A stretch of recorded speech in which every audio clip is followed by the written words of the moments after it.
none ari ugukorera umukire no kwikorera ibyiza ni ibihe? Ari ugukorera abandi no kwikorera ibyaguha amafaranga cyangwa se ibyakugirira inyungu bikakubakira ubuzima bwawe, ubundi ni ibihe? Ari weho wakora iki? Abenshi dukunze gukora akazi k'ukwezi kuko twitinya mu bihe byo kwikorera, tugatinya gushora amafaranga makeya dufite kugira ngo abagenzi bacu bataduseka cyangwa se abaturanyi batatureba nayo bakaduseka. Rimwe na rimwe tukamwara kuko akenshi mu busore tuba twifuza kugenda neza, tugaragara neza, tukihesha agaciro mu bantu batubona bose, nyamara tugashaka akazi k'ukwezi kaduha amafaranga kuko ababibanga batazi amafaranga dukorera nubwo yaba arubwa. Twebwe biduhesha agaciro yuko twagaragara neza mu bantu, ikizima nuko dufite akazi tuticaye iwacu ngo turyame iwacu. Ariko se ari ugukorera abandi no kwikorera, ubundi ibyiza ni ibihe? Byaduha amafaranga ni ibihe? Nibyo nagira ngo turebere none ahangaha, nibyo tugiye kwiga. Kora subscribe, like, share ndetse na comment. Urabukoze cyane, urabumpaye inkunga, ariko nawe urabuyihaye kuko ibiganiro bikurikiye uzabibona.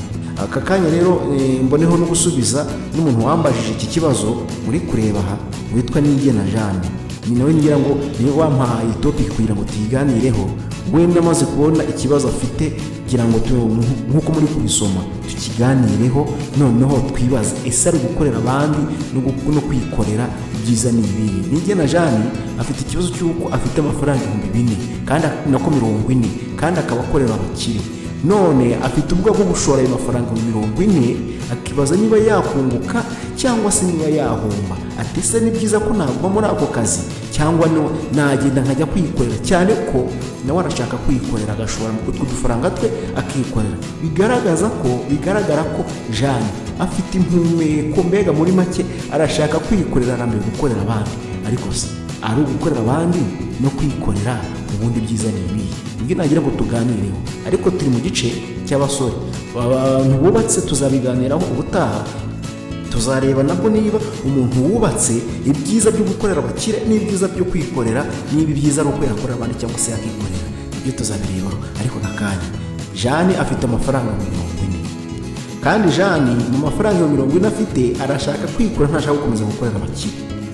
None Jeanne tumugiriye inama. Jeanne rero ngiye kugusubiza iki gisubizo kimeze gityo. Twese tuba dushaka amafaranga mu mibereho ya muntu, aho umuntu aba ari hirya no hino, cyangwa se no mu mavuko no mu mibereho ye yose, yaba ari umukire, yaba ari umukene, yaba ari umuzungu, yaba ari umwirabura, yaba ari umurwayi, yaba ari muzima, iteka ryose uwo muntu aba ashaka amafaranga. Uzabireba, buri muntu aba ashaka amafaranga, nubwo yaba yafite nubwo yaba atayafite, ariko aba ashaka amafaranga.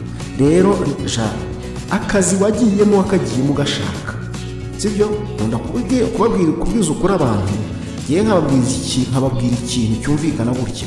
Niba ukorera amafaranga ari hejuru y'ibihumbi 60 cyangwa se 50, ubaka kanya ukaba ushaka kujya gushora ibihumbi 40, nakubwiza ukuri, kora akazi kawe ako wari urimo, ushaka amafaranga, uyongeranye, ugende uzakore business ufite amafaranga nibura agaragara. Shakamo igishoro muri ayo niba uvuga uti ngiye gufata amezi nkane nya saving mvanemo igishoro. Ntabwo wajya gutangiza 40 kandi uhembwa 40, nta nubwo wajya gutangiza 40 kandi uhembwa 50. Ibyiza rero byaterwa n'amafaranga uhembwa, kuko sinzi amafaranga uhembwa ku kwezi, ariko niba ku kwezi winjiza amafaranga 40,000, ntabwo wata akazi kawe ngo ugiye kwikorera kandi aho wari winjizaga amafaranga 40 ujye gushora 40. Icyakoze niba uzi ko wahembwaga 40 ukaba ufite amafaranga ari hejuru y'ibihumbi 100 cyangwa se 200, wagenda ukikorera. Ariko ntabwo wata akazi kaguhaga ayo mafaranga 40 ngo ujye gushora 40. Oya, kuko nukavamo risk uzahora nazo nuko uzatangira kwicuza ngo ujye gukorera ngo ujye gushaka andi mafaranga ku ruhande, ujye gushaka kandi kazi k'ukwezi, kuko cya gishoro wagiye kugishora ukabona biranze. Hari igihe wakavamo abandi bakakajyaho, nyuma ukazakifuza ukakabura kandi utakikabonye. Niyo mpamvu nigeze kwigisha ndavuga nti niba ugize amahirwe yo koga nkavuga ugotomere, kuko uzacuka haza abandi. Rero ako kazi kawe yashakamo igishoro, kora nibura saving nihaye amezi 5, aya 5 ngiye kukavamo yene ngiye kuyikorera. Nibyo byiza. Ariko aho nakwemerera ku kibazo wambashije, niba uzi ko ukorera amafaranga ibihumbi 20 cyangwa se ukorera ibihumbi 10, ukaba ufite 40 genda ujye gukora mu gishoro cyawe wizungurize rwose. Niba uzi gukorera ibihumbi 20 cyangwa 10, genda ujye kuzunguza udufaranga twawe 40, n'ubundi ayo mafaranga azakuvaniramo ayo wahembwaga kwa wa mukiriya. Reka tugaruke rero kuri iki ngiki. Ngira ngo Jane wamaze gusubizwa n'abandi bose batekereza kuba ngo ngiye kwikorera mfite igishoro gike, kandi wari ufite akazi. Ako kazi wikareka gakomeze, ahubwo bya bindi ubisevinge, noneho uzavanemo igishoro kigaragara. Kandi ikindi cya kabiri, uziko ayo mafaranga kugira ngo yabike, wagenda ukayakuguramo itungo runaka cyangwa se ukahingamo imyaka runaka, mu gihe cya kindi uri gutegereza ya mafaranga uri gusevinga uri gutegereza, na bya bindi bizaba bimaze kunguka. Ibyo nabyo ubimenye. Ibyiza rero, wibika amafaranga, genda uyaguremo ikintu mu gihe ukiri muri save yo kuzabona andi mafaranga kugira ngo yaterateranize hamwe ujye mu mushinga wawe. Rero wa masore mwe, navuze ko uyu munsi tuganira ku basore gusa. Abasore dufite ibintu byinshi bidushuka, ukabona udufaranga ukagira ngo wageze iyo ujya, nyamara ntabwo utaragerayo. Buriya abasore hari ibintu bibaranga. Urumva, abasore barangwa n'imbaraga. Iyo imbaraga utazikoresheje uba uri umunebwe. Bivuze ngo iyo udafite imbaraga uba uri umunebwe. Koresha impano wahawe. Bibiliya iravuga ngo itarano wahawe nutarikoresha uzaribazwa. Niba warahawe ubwenge ugahabwa imbaraga, noneho ntubikoreshe, byanze bikunze uzabibazwa. Reka rero abantu rero harimo na Jane, hari abantu bikorera, hari n'abakorera abandi. Niyo mpamvu natanye bambwira mbabaza ngo ari ukwikorera no gukorera abandi ibyiza ni ibihe. Hari ibintu biranga umuntu ukorera abandi, sibyo?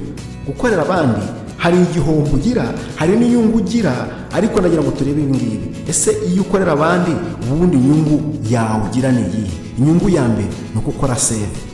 Urumva, inyungu ya mbere iyo ukorera abandi, imibare yawe ubara yawe, ariko imbaraga ukazitanga ku bandi.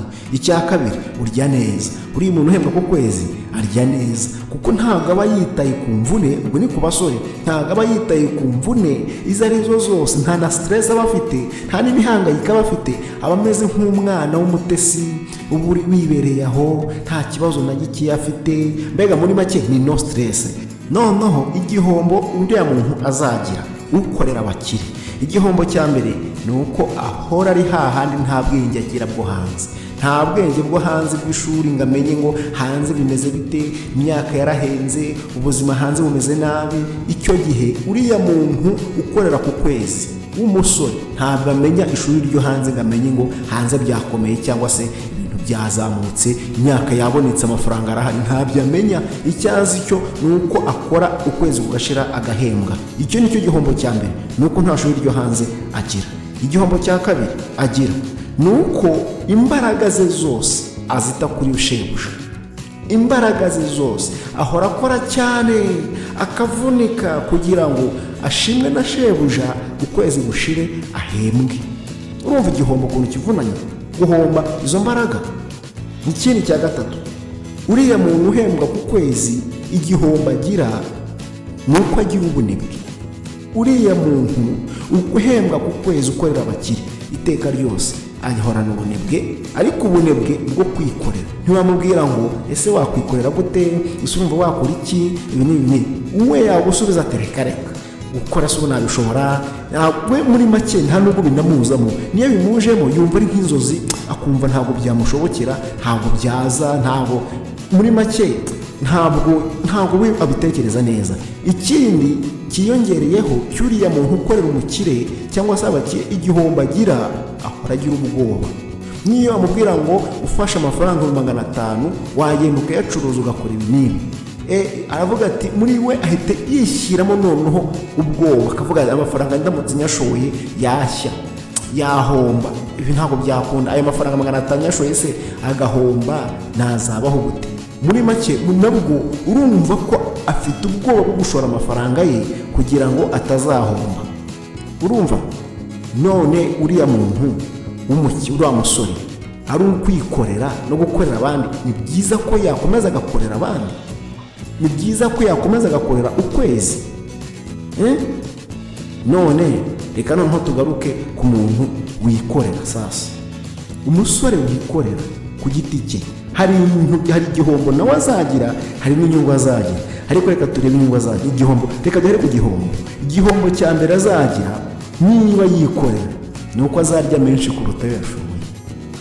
Niba yarashoye 500 akunguka amafaranga 5,000 ku munsi, uzasanga igihombo cya mbere azagira, azagenda akarya amafaranga 10,000, yariye neza, muri make yumvishe ko yakize, cyangwa se arimo ariyemera ku bandi, none marasohora udufaranga, none hagasohora menshi kuruta ayo yinjije.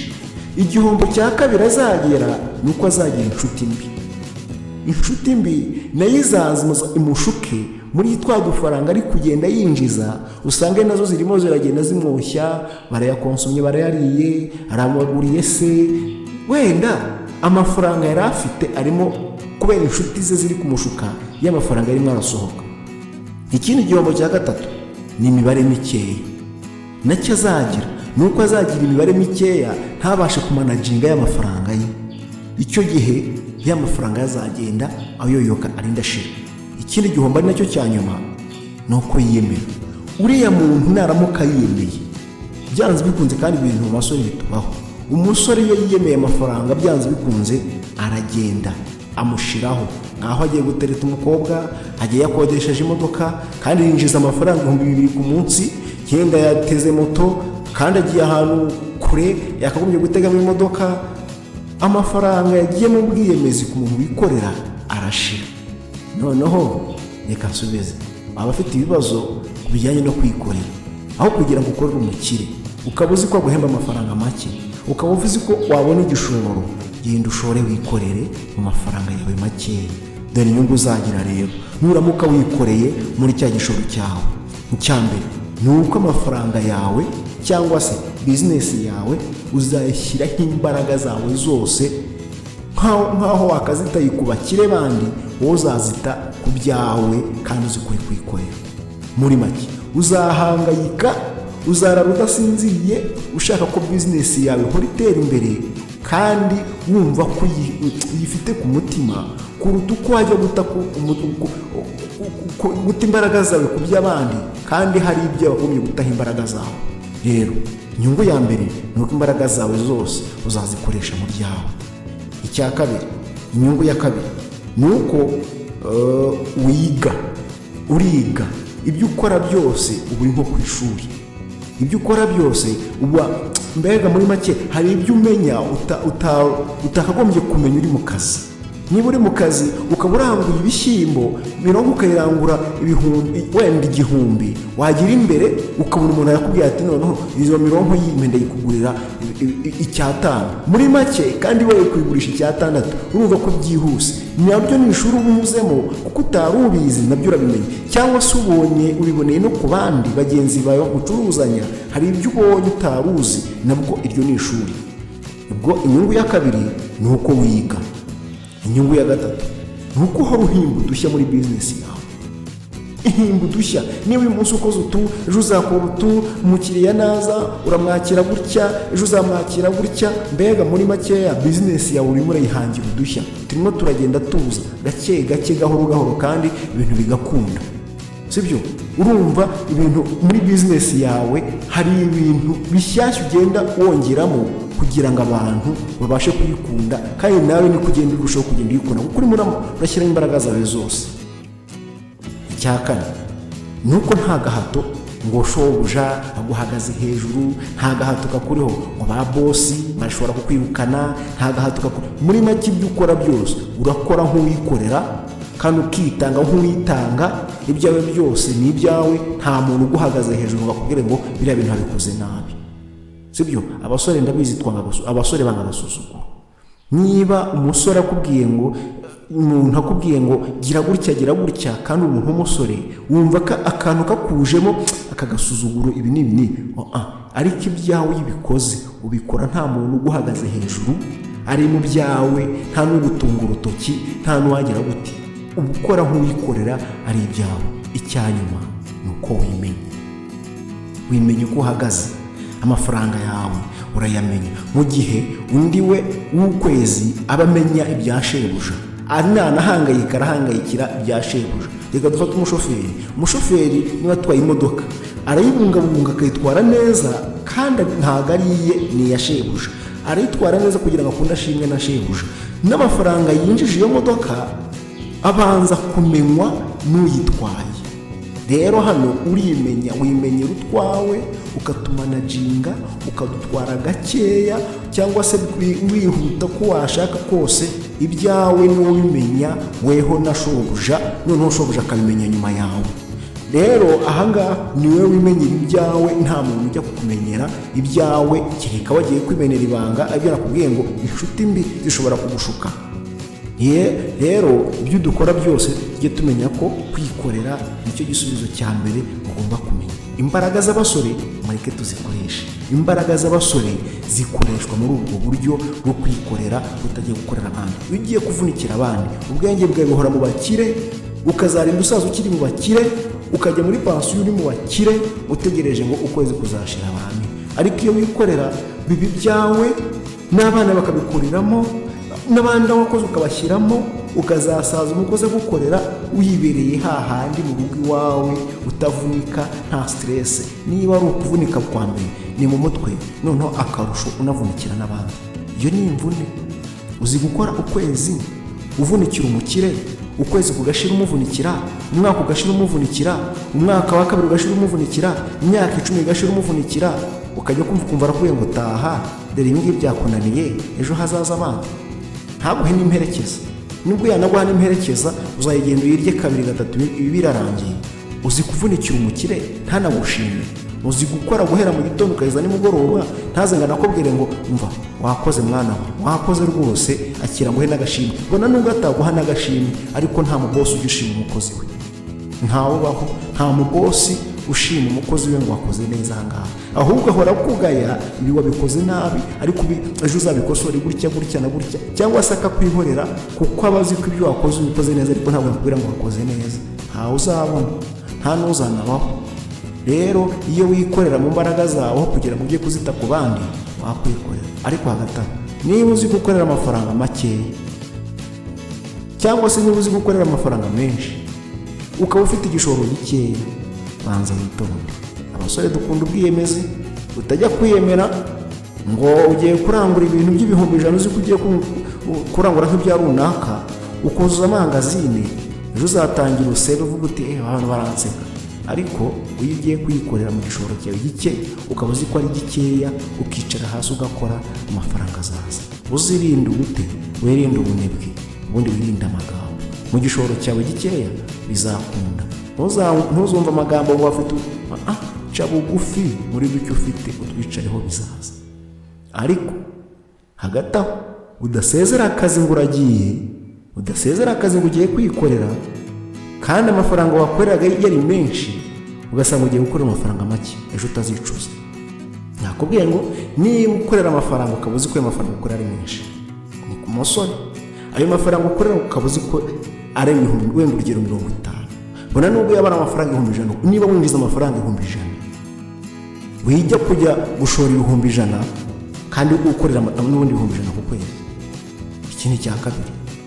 Niba uzi gukorera amafaranga 50,000, ndabizi ko mu gihe turimo abasore guhera ku myaka, ubundi abasore benshi, reka tuvuge mu kigero cyacu cyo mu Rwanda, abasore, niba abasore bari mu kazi bose bari mu kazi, ndabizi neza ko abahembwa hejuru y'100 ni bake, kandi abahembwa munsi ya 30 nabo ni bake. Hafi ya bose duhembwa amafaranga ari hagati ya 40 ndetse n'100. Rero hagati aho ngaho amafaranga ari hagati y'ibihumbi 40 n'100, niyo mpamvu naho nafatiye urugero. Ntabwo wajya gufata ibihumbi 80 ngo ugiye kubitangiza business yawe, kandi n'ubundi mu kwezi wakoreraga 80. Kuko nujya kuyatangiza 80, ushobora kugenda n'imibare mike utarize ku mushinga wawe, ngo kubitana na risk muri 80, ugasanga business yawe irahombye. Kwa kwezi ugatangira kukwicuza impamvu utagukoreye, cyangwa se ugatangira no kwifuza ka kazi wavuyemo na kutakikabona. Rero banza witonde mbere yo gusezera ku kazi. Si byiza gusezera ku kazi, ariko niba uzi ko wicaye nta kazi wari ufite, ukaba ufite igishoro n'ubwo waba ufite ibihumbi 10, genda ujye gukora wawe, ntutinye, kandi bizaza. rero ndagushimiye, nakagaruka kora subscribe, nagira ngo tube tuganira kuri iyo business, ubundi ciao ciao na hejo. Kora subscribe, like, share ndetse na comment. Urabukoze cyane, urabumpaye inkunga, ariko nawe urabuyihaye kuko ibiganiro bikurikiyeho uzabibona.